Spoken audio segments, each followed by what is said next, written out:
My name is Nixa Schell. I'm 51 years old. It's April 25th, 2008. We're in Sacramento, California, and I am here with two people from the school I teach at. One is my student and one is a friend, Rivers and Nancy. My name is Nancy. I'm 22 years old. Today is April 25, 2008. Location is Sacramento, California, and I'm here with a teacher and a partner, classmate. My name is Rivers McAuley. I'm 38 years old. Today is April 26, 2008, in Sacramento, California. I'm here with a classmate and a teacher. Well, Rivers and Nancy. Rivers, I think, knew we were coming here, but I think we took Nancy by surprise. And what you have in common is that you're both in Mr. Klein's class at Freemont Adult School. And I'd like you to start out by telling me about Mr. Klein's class. What are you doing there? I work on my math skills. It's very educating. I have a low-level math. Is challenging for me and everything else, but it challenges my mind, which I really like. Right now I'm working on fractions, and it's very interesting. And Mr. Klein is a very patient and understanding teacher. You know, it's a good teacher. I'll put it that way. You know, patient and understanding, and doesn't get frustrated with you when you ask him the same question 5 or 6 different times, you know, which I have a habit of doing. Yes. How about you, Nancy? Well, I'm doing the GED test with Mr. Klein, and he is a really good teacher with math. He helped me a lot, so I'm happy with him. Okay. I'm glad that you're both here today because you represent two different kinds of adult students at Fremont Adult School. Nancy, you're an English learner, and Rivers, you are, well, how shall we put it? You lost interest in high school when you were a teenager. And so you represent two of the different types of students who are at Fremont Adult School, but you're in the same classroom. Do you feel that, do you ever work with, do you tend to work with the same kind of student when you collaborate, or do you sometimes work with ESL students? What's it like? Do you feel like there's a boundary between the two different types of students in the class? I do. You know, I don't know why, you know, because I don't work with the ESL, you know, if pretty much the people that are, you know, American students just in the elder age, you know, trying to get either the high school diploma or their GED, you know, and which is what I'm doing, you know, and if maybe communication barriers, you know, difference with language is a part of that. I'm not sure, you know, but it's I don't know why. I just don't, you know, study with them or work in groups with them. How long have you been going to Fremont Adult School? I've been coming here for about a year and a half. And Nancy, how long have you been here? 3 months ago. What was it like your first day coming into the class? Well,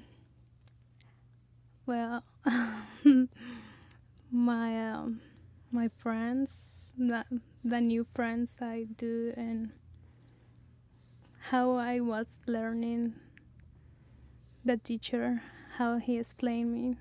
Yes. So what made you come to Fremont? I know you were at another high school. You had come to Sacramento from Mexico, and you were almost ready to graduate from high school. You came up here with your father, and your whole family came up. And you told me that instead of taking the exit exam in English, which would be very hard for you to do, you decided to get your GED instead. What made you decide to leave Natomas High School and come to the adult school? When I was in the high school, Natomas High School, when I had 18 years old, and the high school don't want me to continue in the high school. That's why I'm finished with two class, the government and economy.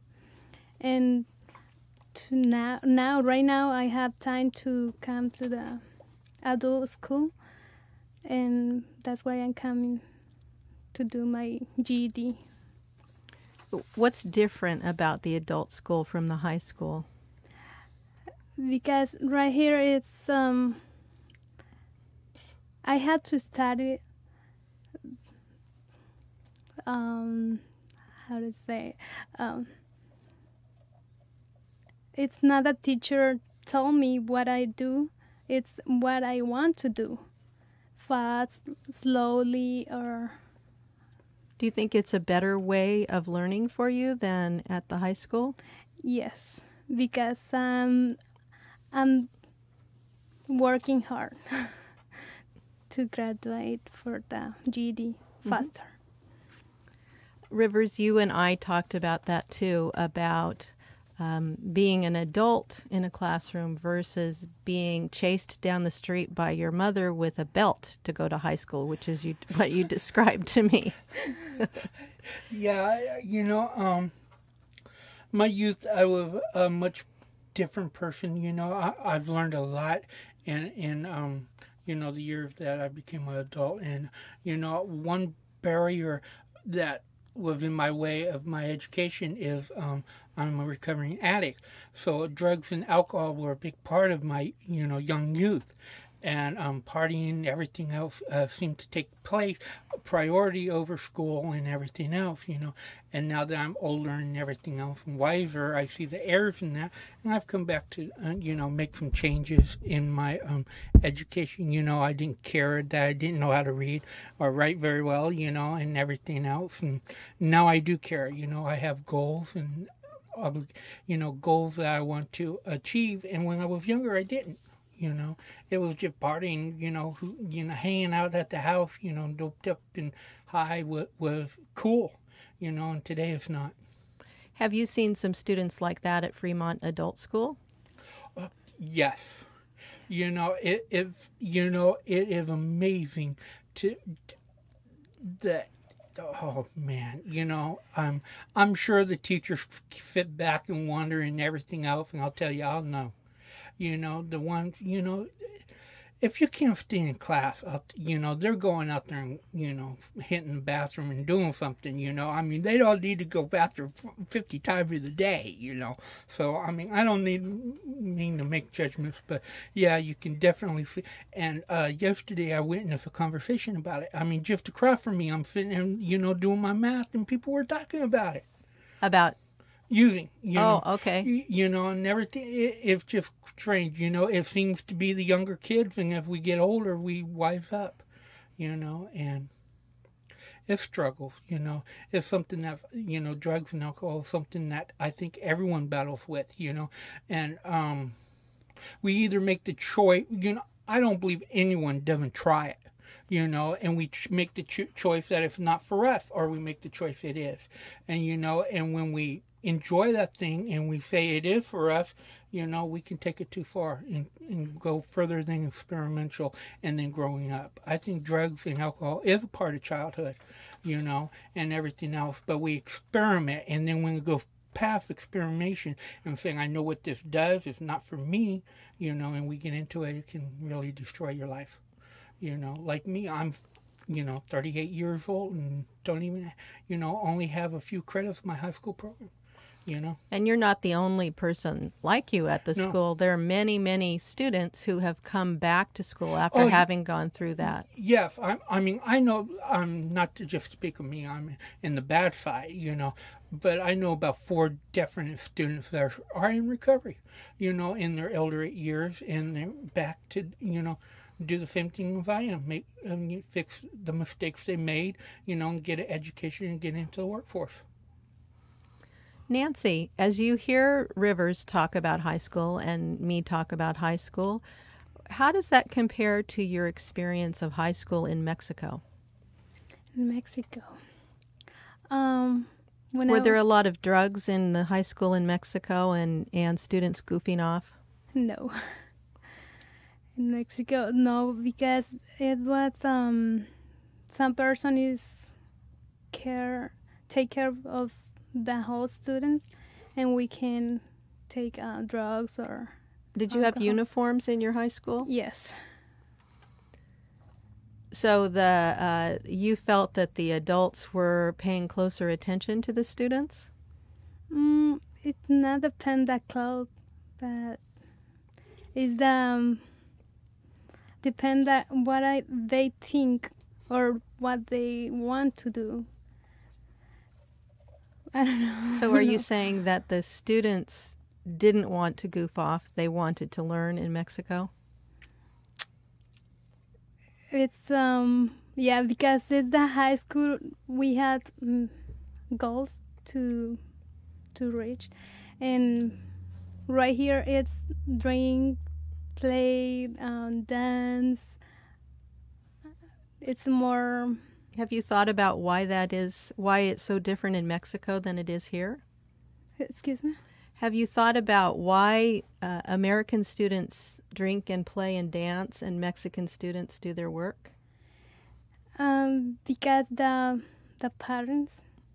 The parents? I think it's the parents or the publication, the radio, the TV.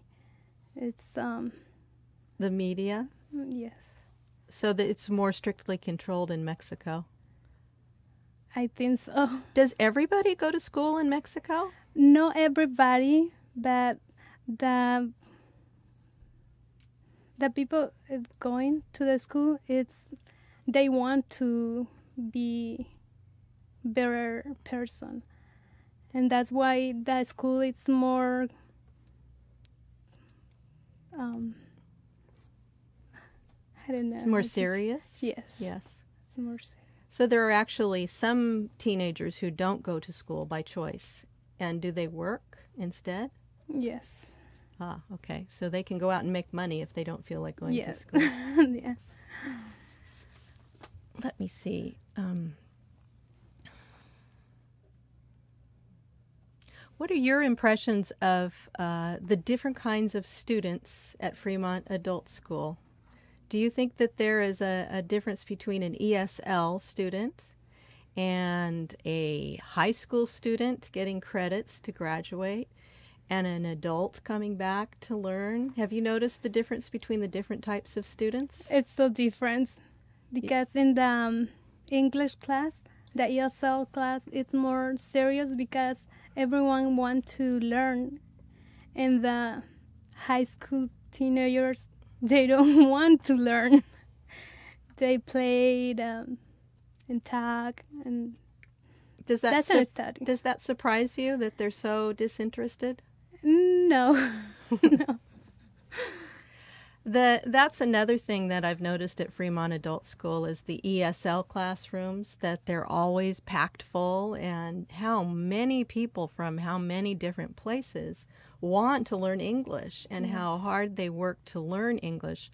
I think the impression, though, especially in California where so many people don't speak English, or so many people, I should say, are trying to learn to speak English, I think the impression is that people who come here don't really even try. They insist on speaking their own language, and they don't even try. What would you say about that? Do you think that's true? Yeah, because when we decide to go to the adult school, it's because we want to learn, and no because my parents want to me. They send me to the school. Mm-hmm. That's the difference. We enjoy to be with a lot of countries, different kind of people. Yes. Rivers, do you speak a foreign language? No, I don't. I don't. Did you take language when you were in high school? No, I didn't. I wanted to. My teacher said, don't. Why not? If my choice and everything else, it would have just been too, where my mind was and everything. She knew I wouldn't do it. So. Oh, so it was more about Yeah. your diligence in practicing and Yes, actually learning yes. it. Would it be interesting to you? Yeah. Yes.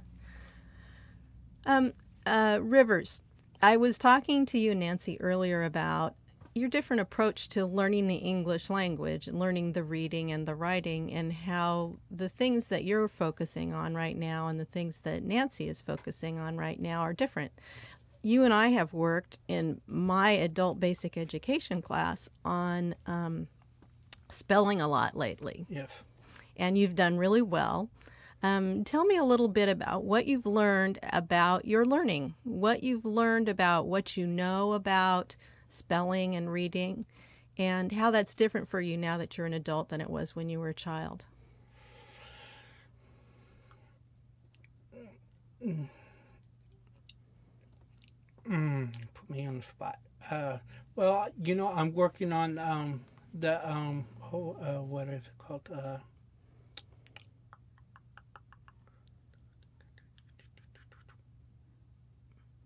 Can't think of the word I'm looking for. Anyway, how to break words down, Syllables. Syllables, yes, and right now I'm working on that. And, one of my major problems with spelling is remembering a silent letter, silent, vowels.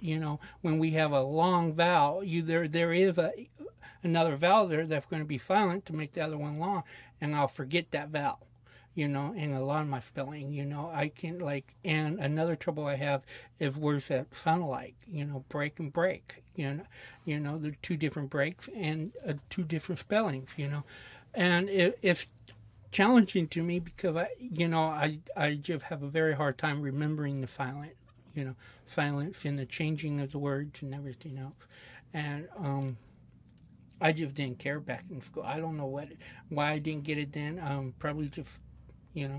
Well, you strike me as kind of a perfectionist. I wonder if you would... probably am. I probably am a perfectionist, and like I was telling you earlier, a lot of my youth problems in school was afraid of saying help. I don't understand.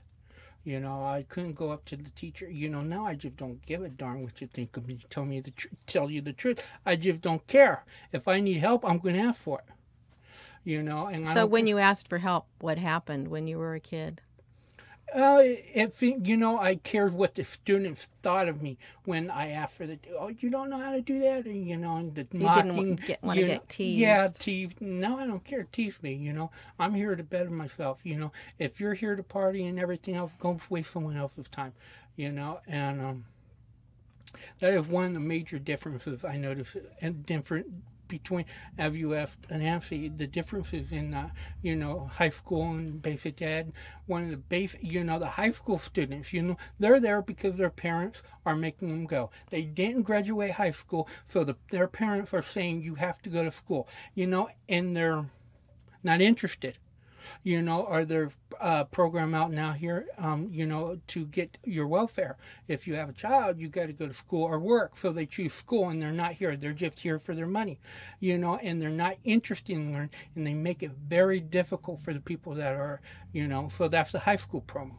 And, How do they make it difficult? Do they talk? They just talk and gossip, they don't want to do the lectures. They don't want to do the work and everything else, Last year, it was one of my major things, last year.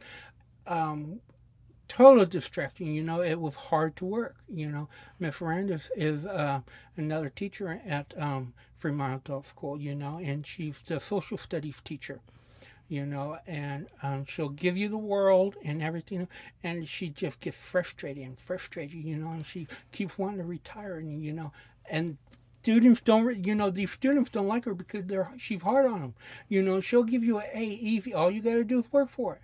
And they don't. And she'll give them the lower grades, and they get ticked off, and she won't find their flip if they're not doing the work and everything else, and they get angry and everything else. So she wants to retire, but she says, "I'm going to come back next year just to show them." Just to show them I'm coming back next year. I think she's finally getting tired of it. But yeah. So Nancy, what are your struggles with English right now? What are you focusing on right now in the English language? Grammar. What's the hardest part of grammar for you to learn? That sentence. What makes a sentence? Yes, when I do the sentence, it's hard. So when you say what's hard about grammar is you're trying to figure out how to write good sentences and make sense in English. Yes. How is your writing in Spanish? Are you a pretty good writer in Spanish? I think so. Do you like to write in Spanish? Yes, I like to write. Have you done much reading in Spanish? Of literature? Have you read books in Spanish that you've enjoyed? Yes. What are some of the authors that you've enjoyed, that you've read? I like to read literatura. Literature? Yeah.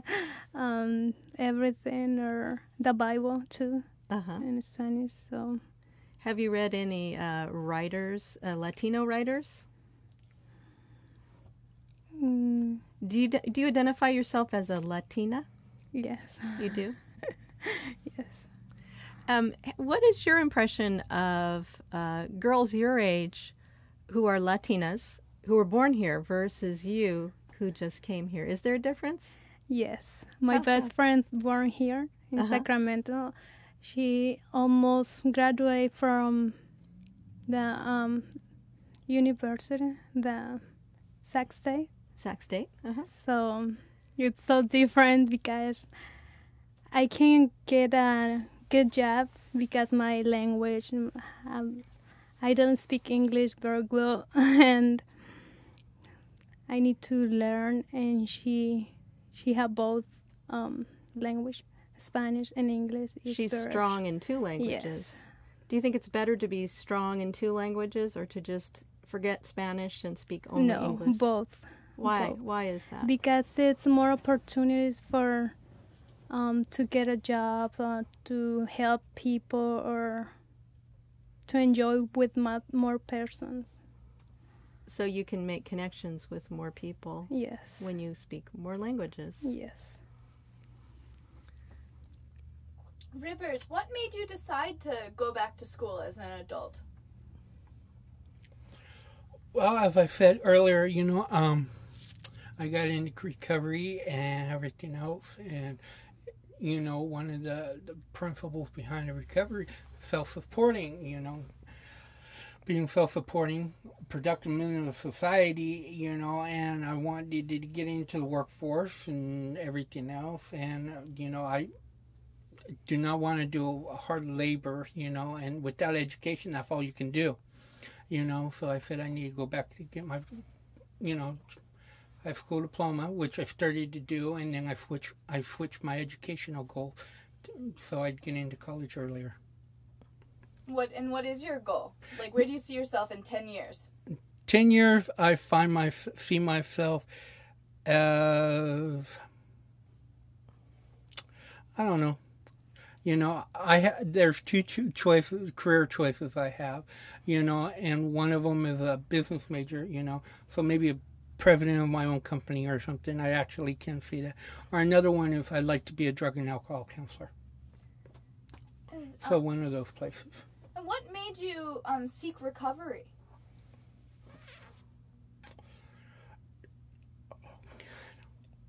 Law. The law. I got myself into some legal troubles and everything else, and 18 years of prison didn't appeal to me. So it was either get clean, and I'll be honest, that's truly honest, because I did this because, I was in trouble and it was that or go to prison, and my choice was to do this. And when I was off probation and all my obligations were met, I was going to go back and, out into addiction, but it's a much better life. Recovery is much better than addiction. What's better about it? Huh? In what ways is it better? What way,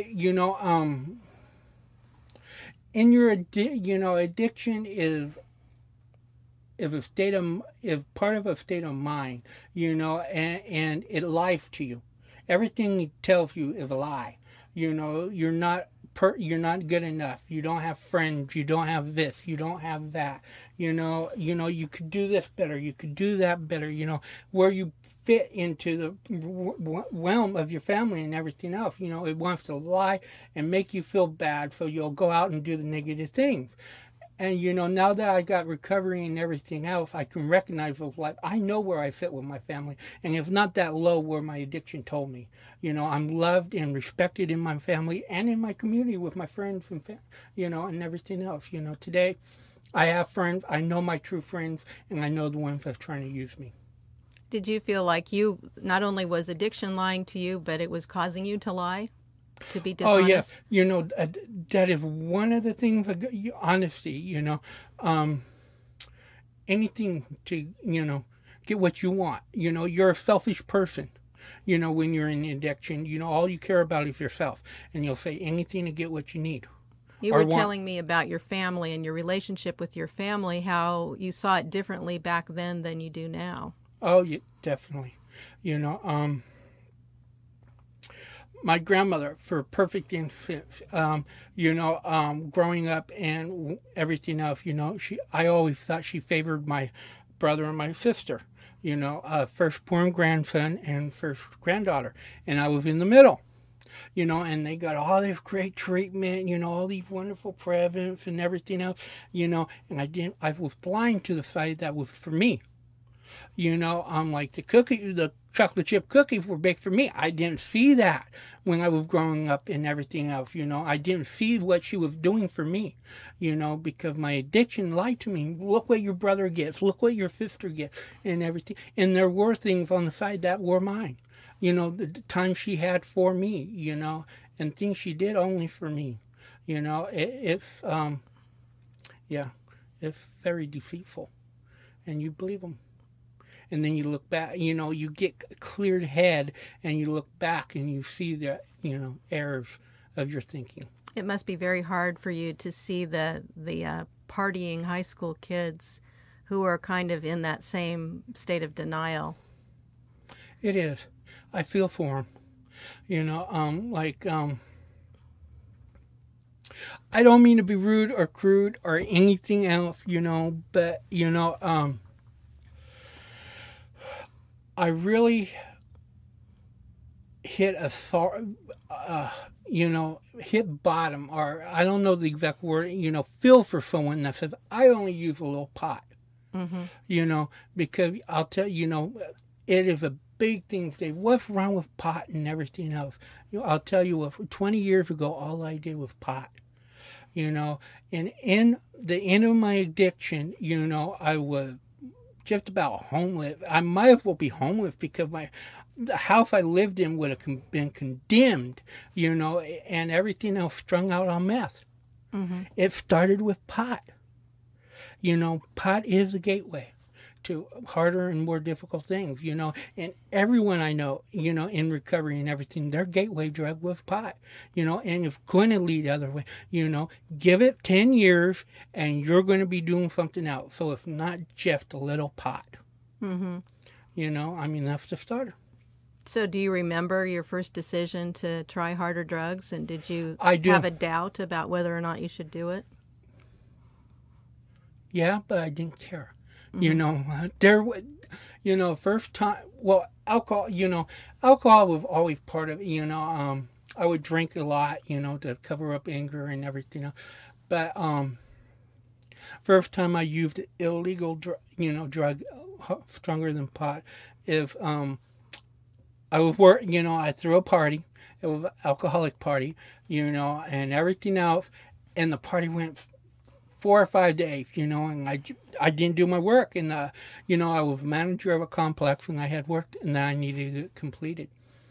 And the owner of the property called me and said, I'm not going to make it out today. And I said, oh, yeah, great. So I'll have another week to get it done. But I'm going to come out Monday, you know, and it was Friday. I said, oh, shit, what am I going to do?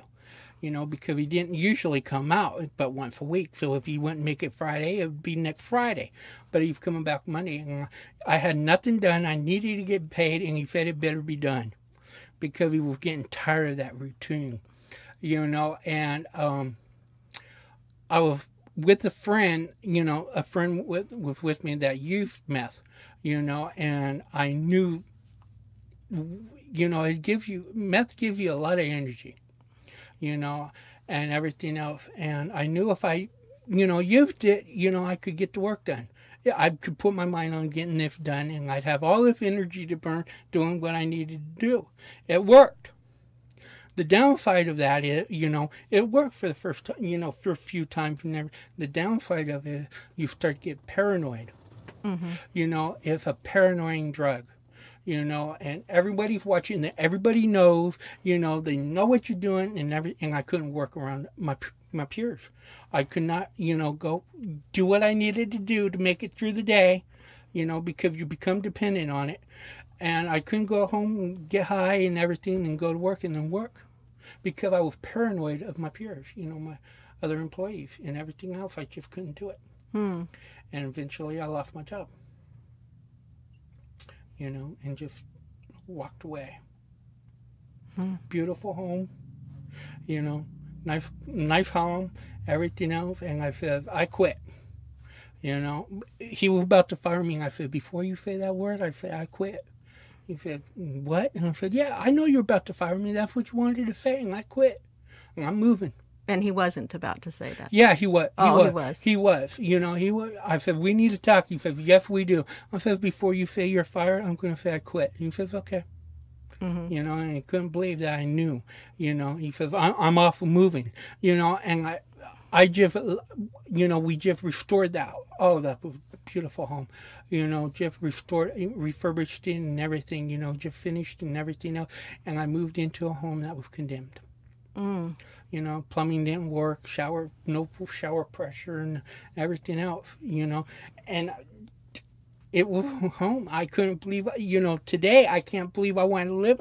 You compare, you got this nice home and living, might as well say homeless, I couldn't believe I made that choice. Was there a moment when you said, okay, enough is enough? When you said, this is it, I'm done? Was there something that made you think that? Yes. What was it? What finally made me, one thing you can't do if for someone else. You have to do it for yourself. And the point where I did it for myself was, I was,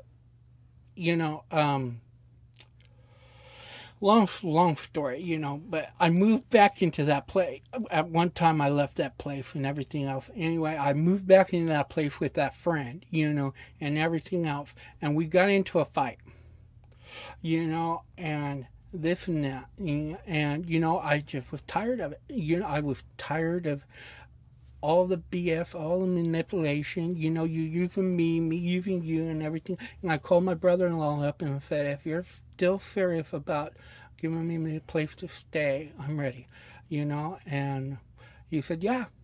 And so I just moved, that day, like in 20 minutes he was there, and picked me up, and I threw very little of my stuff in it, I lost a lot in that decision, because I just threw very few things in a bag, and I was gone, and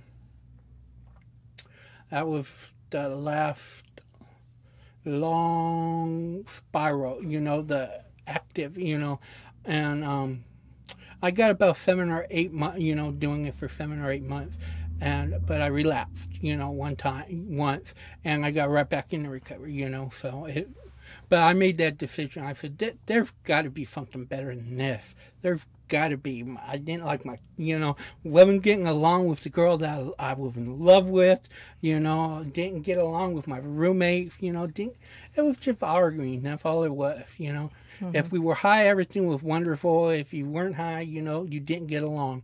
And that's no life. It's no life at all. So what gives you energy now? Is there something that you said that meth gave you energy then? Is there something that gives you a lot of energy now? That gives you a lift, an experience? My higher power. Yeah. God. Today I have God in my life, and it's my energy, I know no matter what, how bad of a day I'm having, no matter what, whatever I got to get through, God will give me the energy to do it if I ask Him for it. So you pray, and then it comes. Right, and it comes. It's challenging. Have you ever had a moment like that that's taken you by surprise? Yes. What's that been? Yes. you know. Well, actually, it was a fear thing. You know, I have a total fear of, you know, of probation and the court system, you know, and I was blowing off having to do some jail time. You know, I blew it off, and I blew it off, and I keep having to go to the court, you know, and the judge got tired of 5 times received me and gives me another chance, you know, and he tells me next time, you know, you're just going to go straight to jail, you know, violation of probation and everything else if you don't get this work project done, you know, and I says, okay, and I blew it off again. You know, so the total fear of everything else, of having to go in front of them again, say, can I have one more chance? You know, and the mirror, you know, I just, you know, I had my attorney, and he says, what's going on? And I told him what was going on, and he presented my case. And the judge looked at him and said, this guy's had 5 chances before. What's going on? You know, and I told him what was going on, you know, and, you know, he granted it. And I, you know, and it was my higher power that got me through that, you know, that it worked out, you know. Why else would a judge, you know, that deals with this all the time, you know, chance after chance, chance after chance, you know, get tired of them people coming up and asking for one more time when he finally says, this is your last chance, give you one more chance, if it wasn't from the higher divine. Well, it was coming through you. You were telling the truth, sounds like. You know. So it's wonderful, my higher power. Nancy, where do you see yourself in about 10 years? In 10 years, I want to get occupation of business, something, or I want to be something more. What than kind nothing. of business? For office or So computers or something like that? Yeah. Mm-hmm. The bicycle. Bicycle? Mm-hmm. You want Basic. basic. So like just a secretary, or do you want to be the boss?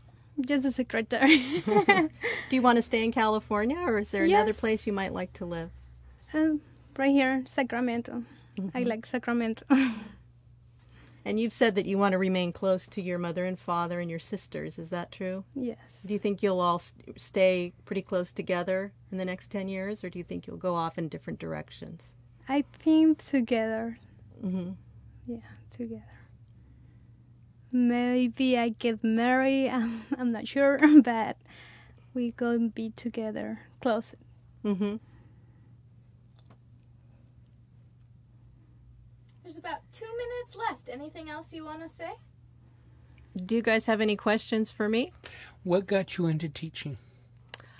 Oh, I got into teaching because I felt that I had a good mind and I had a lot of creativity, and I wanted to share that with students and to share my ability to, I don't know, just accept people as they are and let them learn in the way they needed to. And that's why I really like it, teaching adults, is because I can teach that way. I can take people where they are and start from there. And I don't have to push too hard. We can work together. Thank you for help me. You're welcome. Thank you. And thank you for being willing to do this interview with me and get this story out. I was wondering about our great-great-grandchildren listening to this. We have no idea who's going to listen to this. It's pretty exciting. Yeah.